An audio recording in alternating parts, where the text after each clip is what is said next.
This running oval drill is the most fundamental drill for arm movement writing, and it is the first drill in just about every business penmanship book ever published. Why is that? Well, first, the drill forces you to actually use your arm to move the pen. You're supposed to make these ovals at a fairly large size, execute them at about 180 to 200 downstrokes a minute, and only stop 2 or 3 times per line to adjust the paper as you move across the page. You just can't do this if you're writing with your fingers, and breaking the habit of finger writing is the first hurdle when learning to write with your arm.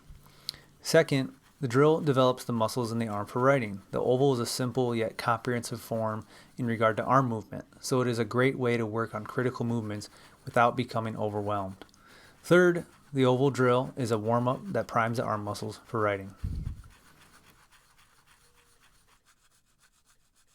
The push-pull drill serves the same purpose as the oval drill, except that it is a little more restrictive in terms of movement and trains the muscles to do specific things that the oval cannot, like change directions and make a straight line.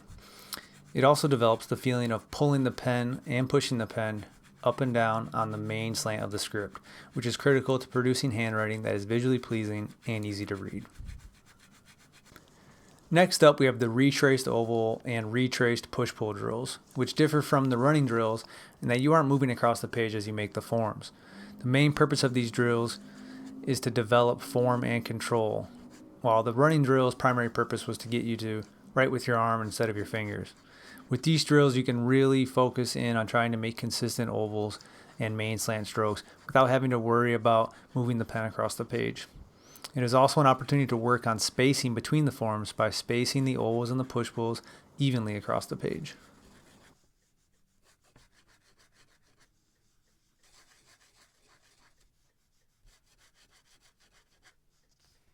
Now let's look at these horizontal curve drills, which are great for warming up and for developing arm movement in the horizontal direction. It is important to observe which muscles are being activated by this drill compared to the muscles that are used for the ovals and the push-pull drills. You also want to feel and observe how much space you can comfortably cover on the page, both in the vertical and horizontal direction.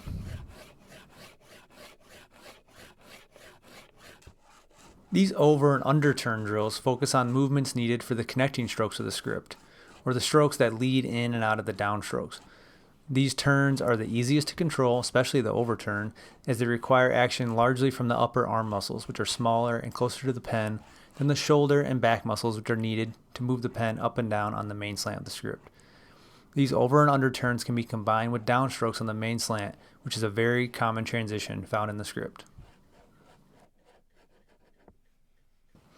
The capital O drill is a great drill because it leads directly to the creation of an actual letter form. All of these drills have real implications, but it is easy to forget that when doing more abstract drills like the running ovals. The capital O is commonly the first letter given to the student to practice, as it is based on the simple oval and requires arm movement, as it is nearly impossible to execute properly with finger movement alone.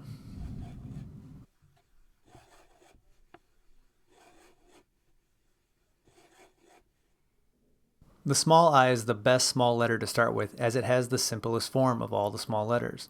The small I is used repeatedly as the foundation for other more complex letter forms.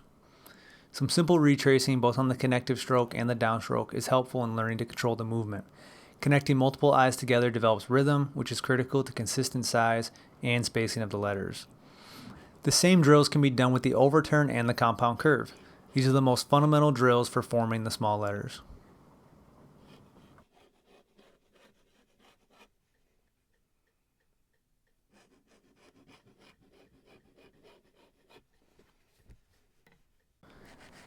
This last drill gives the student the opportunity to feel how the movement changes when transitioning from a larger capital letter to a small letter, all while maintaining arm movement.